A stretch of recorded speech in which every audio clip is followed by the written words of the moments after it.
ओम शांति। 21 मार्च 2024 बाबा के महावाक्य। मीठे बच्चे, अंतर्मुखी हो, याद का अभ्यास करो। चेक करो कि आत्म अभिमानी और परमात्म अभिमानी कितना समय रहते हैं। प्रश्न। जो बच्चे एकांत में जाकर आत्म अभिमानी बनने की प्रैक्टिस करते हैं, उनकी निशानी क्या होगी? उत्तर। उनके मुख से कभी उल्टा सुल्टा बोल नहीं निकलेगा। 2. भाई भाई का आपस में बहुत लव होगा। सदा क्षीरखंड होकर रहेंगे। 3. धारणा बहुत अच्छी होगी। उनसे कोई विकर्म नहीं होगा। 4. उनकी दृष्टि बहुत मीठी होगी। कभी देह अभिमान नहीं आएगा। 5. कोई को भी दुख नहीं देंगे। ओम शांति। रूहानी बच्चों प्रति सिर्फ रूह कहेंगे तो फिर जीव निकल जाता है। इसलिए रूहानी बच्चों प्रति रूहानी बाप समझाते हैं, अपने को आत्मा समझना है। हम आत्माओं को बाप से यह नॉलेज मिलती है। बच्चों को देही अभिमानी हो रहना है। बाप आए ही हैं बच्चों को ले जाने लिए। भल सतयुग में तुम आत्म अभिमानी बनते हो, परंतु परमात्म अभिमानी नहीं। यहाँ तुम आत्म अभिमानी भी बनते हो तो परमात्म अभिमानी भी, अर्थात हम बाप की संतान हैं। यहाँ और वहाँ में बहुत फर्क है। यहाँ है पढ़ाई, वहाँ पढ़ने की बात नहीं। यहाँ हर एक अपने को आत्मा समझता है और बाबा हमको पढ़ाते हैं। इस निश्चय में रहकर सुनेंगे तो धारणा बहुत अच्छी होगी। आत्म अभिमानी बनते जाएंगे। इस अवस्था में टिकने की मंजिल बहुत बड़ी है। सुनने में बहुत सहज लगता है। बच्चों को यही अनुभव सुनाना है कि हम कैसे अपने को आत्मा और दूसरे को भी आत्मा समझ बात करते हैं। बाप कहते हैं, मैं भल इस शरीर में हूँ, परंतु मेरी यह असल की प्रैक्टिस है। मैं बच्चों को आत्मा ही समझता हूँ, आत्मा को पढ़ाता हूँ। भक्ति मार्ग में भी आत्मा पाठ बजाती आई है। पाठ बजाते बजाते पतित बनी है। अब फिर आत्मा को पवित्र बनना है। सो जब तक बाप को परमात्मा समझकर याद नहीं करेंगे तो पवित्र कैसे बनेंगे? इस पर बच्चों को बहुत अंतर्मुखी हो याद का अभ्यास करना है। नॉलेज सहज है, बाकी यह निश्चय पक्का रहे कि हम आत्मा पढ़ते हैं, बाबा हमको पढ़ाते हैं, तो धारणा भी होगी और कोई विकर्म नहीं होगा। ऐसे नहीं, इस समय हमसे कोई विकर्म नहीं होता है।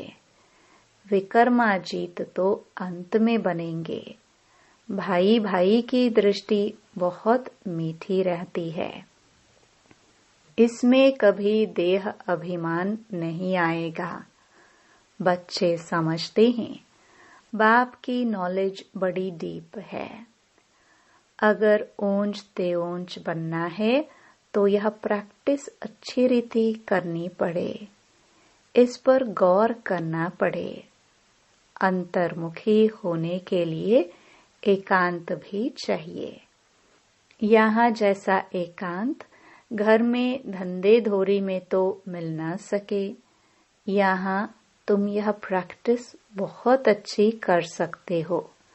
आत्मा को ही देखना पड़े, अपने को भी आत्मा समझना है। यह प्रैक्टिस यहाँ करने से आदत पड़ जाएगी। फिर अपना चार्ट भी रखना चाहिए, कहाँ तक आत्म अभिमानी बने हैं। आत्मा को ही हम सुनाते हैं, उनसे ही बातचीत करते हैं। यह प्रैक्टिस बहुत अच्छी चाहिए। बच्चे समझते होंगे यह बात तो ठीक है, देह अभिमान निकल जाए और हम आत्म अभिमानी बन जाए। धारणा करते और कराते जाए। कोशिश कर अपने को आत्मा समझ बाप को याद करना। यह चार्ट बड़ा डीप है। बड़े बड़े महारथी भी समझते होंगे। बाबा जो दिन प्रतिदिन सब्जेक्ट देते हैं विचार सागर मंथन करने के लिए, यह तो बहुत बड़ी पॉइंट्स हैं। फिर कभी भी मुख से कोई उल्टा सुल्टा अक्षर नहीं निकलेगा। भाइयों का आपस में बहुत लव हो जाएगा। हम सब ईश्वर की संतान हैं। बाप की महिमा को तो जानते ही हो। श्री कृष्ण की महिमा अलग, उनको कहते हैं सर्वगुण संपन्न। परंतु श्री कृष्ण के पास गुण कहाँ से आए?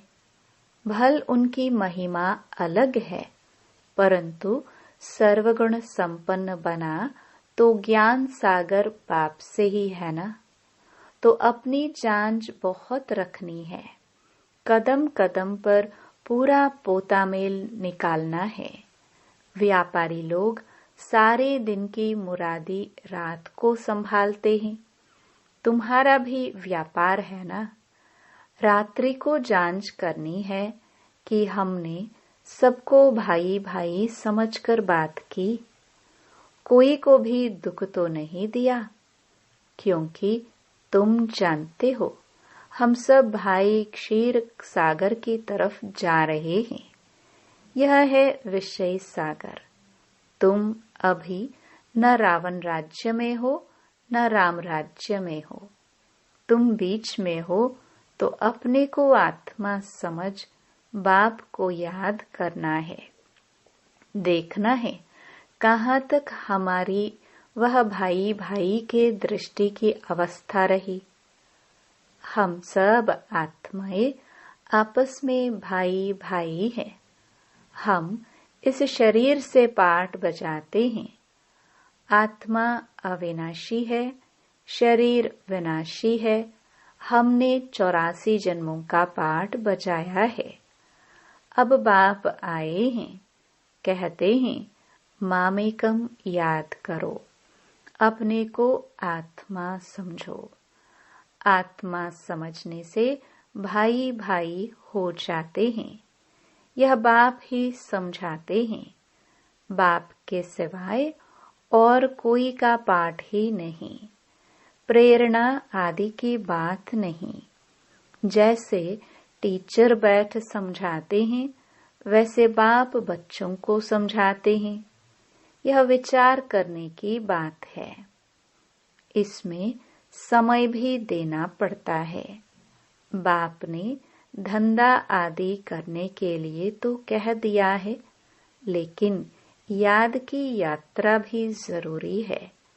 उसके लिए भी टाइम निकालना चाहिए।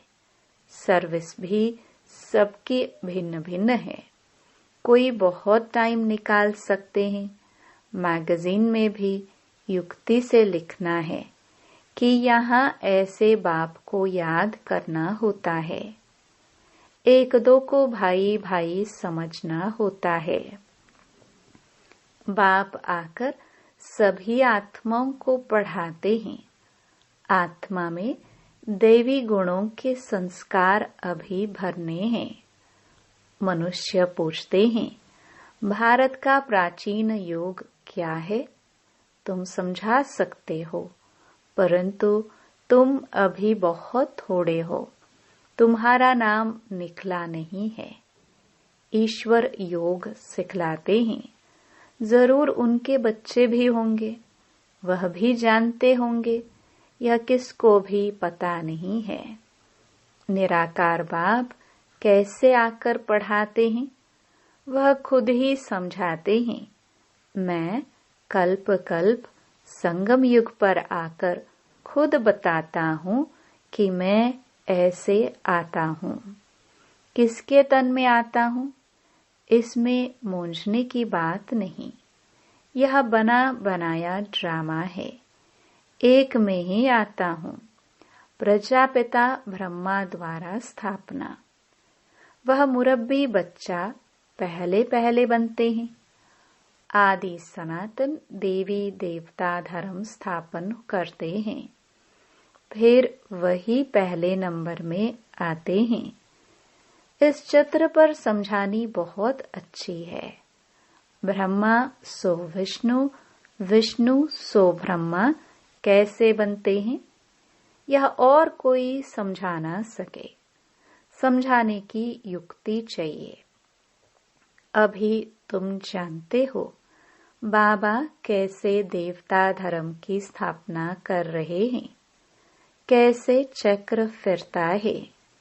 इन बातों को और कोई जान ना सके तो बाप कहते हैं, ऐसे ऐसे युक्ति से लिखो। यथार्थ योग कौन सिखला सकते हैं?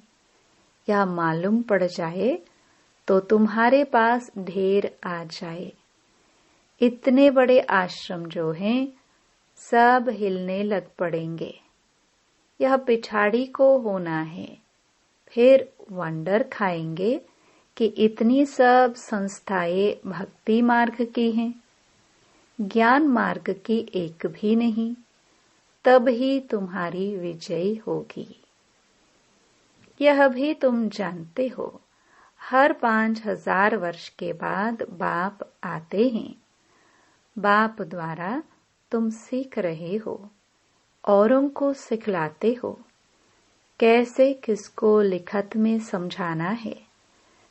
यह सब कल्प कल्प युक्तियां निकलती हैं, जो बहुतों को पता पड़ जाता है। सिवाय बाप के एक धर्म की स्थापना कोई कर नहीं सकता। तुम जानते हो, उस तरफ है रावण, इस तरफ है राम। रावण पर तुम जीत पाते हो। वह सब हैं रावण संप्रदाय। तुम ईश्वरीय संप्रदाय बहुत थोड़े हो। भक्ति का कितना शो है। जहाँ जहाँ पानी है वहाँ मेला लगता है। कितना खर्चा करते हैं, कितने डूबते मरते हैं। यहाँ तो ऐसी बात नहीं।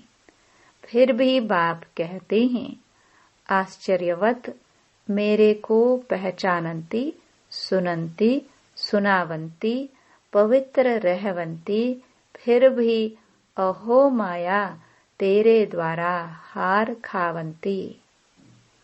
कल्प कल्प ऐसे होता है। हार खावंती भी होते हैं। माया के साथ युद्ध है। माया का भी प्रभाव है। भक्ति को तो हिलना ही है। आधा कल्प तुम प्रारब्ध भोगते हो, फिर रावण राज्य से भक्ति शुरू होती है। उनकी निशानियां भी कायम है। विकार में जाते हैं, फिर देवता तो रहे नहीं। कैसे विकारी बनते हैं, यह दुनिया में कोई जानते नहीं। शास्त्रों में लिख दिया है, वाम मार्ग में गए। कब गए यह नहीं समझते हैं। यह सब बातें अच्छी रीति समझने और समझाने की हैं। यह भी तुम समझे जब निश्चय बुद्धि हो, उनकी कशिश होगी, कहेंगे ऐसे बाप से हमको मिलाओ, परंतु पहले देखो घर जाने के बाद वह नशा रहता है, निश्चय बुद्धि रहते हैं। भल याद सतावे, चिट्ठी लिखते रहे, आप हमारे सच्चे बाबा हो। आपसे ऊंचा वर्षा मिलता है, आपसे मिलने बिगर हम रह नहीं सकते। सगाई के बाद मिलना होता है, सगाई के बाद तड़फते हैं। तुम जानते हो हमारा बेहद का बाप, टीचर, साजन आदि सब कुछ है, और सबसे दुख मिला, उनकी एवज में बाप सुख देते हैं, वहां भी सब सुख देते हैं। इस समय तुम सुख के संबंध में बंध रहे हो। यह पुरुषोत्तम बनने का पुरुषोत्तम युग है। मूल बात है अपने को आत्मा समझना, बाप को प्यार से याद करना है। याद से खुशी का पारा चढ़ेगा। हमने सबसे जास्ती भक्ति की है, धक्के बहुत खाए। अब बाप आया है वापस ले जाने, तो जरूर पवित्र बनना है, दैवी गुण धारण करने हैं, पोता मेल रखना है। सारे दिन में कितने को बाप का परिचय दिया। बाप का परिचय देने बिगर सुख नहीं आता, तड़फन लग जाती है। यज्ञ में बहुत विघ्न भी पड़ते हैं, मारे खाते हैं। और कोई सत्संग नहीं जहाँ पवित्रता की बात हो। यहाँ तुम पवित्र बनते हो तो असुर लोग विघ्न डालते हैं। पावन बनकर घर जाना है। संस्कार आत्मा ले जाती है। कहते हैं युद्ध के मैदान में मरेंगे तो स्वर्ग में जाएंगे, इसलिए खुशी से लड़ाई में जाते हैं। तुम्हारे पास कमांडर, मेजर, सिपाही आदि कहाँ से आते हैं? स्वर्ग में कैसे जाएंगे? लड़ाई के मैदान में मित्र संबंधी याद आते हैं। अब बाप समझाते हैं सबको वापस जाना है। अपने को आत्मा समझो, भाई भाई समझो, बाप को याद करो। जो जितना पुरुषार्थ करेंगे उतना ऊंच पद पाएंगे।